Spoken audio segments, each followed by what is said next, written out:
Israeli and Hamas officials are holding indirect talks over finalizing President Trump's U.S.-drafted peace plan to end the war in Gaza. The discussions are focused on the first stage of a ceasefire, which includes a partial withdrawal of Israeli forces and the release of hostages in exchange for Palestinian prisoners. This comes as Israel continues its deadly strikes on the Gaza Strip despite President Trump's order to stop. So could the end of the war in Gaza be near? Let's bring in Alberto Fernández, an EWTN contributor. Welcome to the show. Alberto, do you think there will finally be a peace deal for Gaza? Well, I think we're certainly closer than we've ever been over the past 2 years. You know, we've had fits and starts and partial stops, and this is the closest we've come to a comprehensive end. This is the closest we've come to yes by all parties.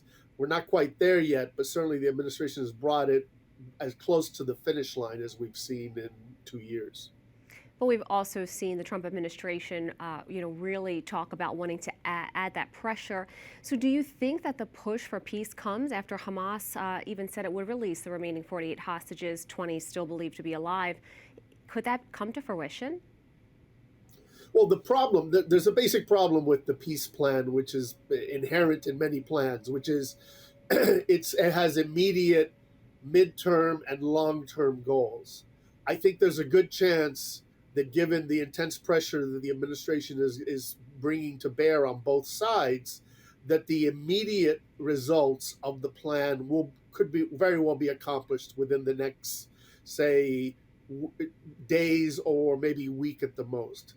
I think the devil in the detail is in the medium and long-term parts of the plan, which are very complex, which involve lots of moving parts, foreign countries, a lot of money, troops on the ground. So there's a lot of space for mischief, especially from Hamas, which seeks to kind of maneuver to keep being able to play its role in Gaza in the future.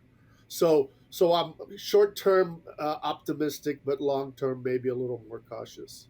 So right now, members of Mr. Netanyahu's far-right coalition have long objected to the deal. They've even threatened to dissolve his government if he agrees to one. How does this impact a possible ceasefire? Well, it doesn't impact it a lot in this sense. The overwhelming majority of the people of Israel want the war to end in the 70 percentile. So the popular opinion, public opinion is completely on the side in Israel of the war coming to an end. At the same time, the main political opposition in Israel has said that they will back the deal and they will make sure that the Netanyahu government doesn't fall. So that kind of eliminates some of the pressure from coming from Prime Minister Netanyahu's far-right partners to a certain extent. And of course, Netanyahu himself has said he wants the hostages released and he wants this done. So I think that, yes, there are people who would like to torpedo it, probably on both sides. There are certainly people on the Palestinian side who would like to torpedo it. But I think that the pressure is more towards getting a deal done than not. Alberto Fernández, thank you so much for your insights on this really important situation. Thank you.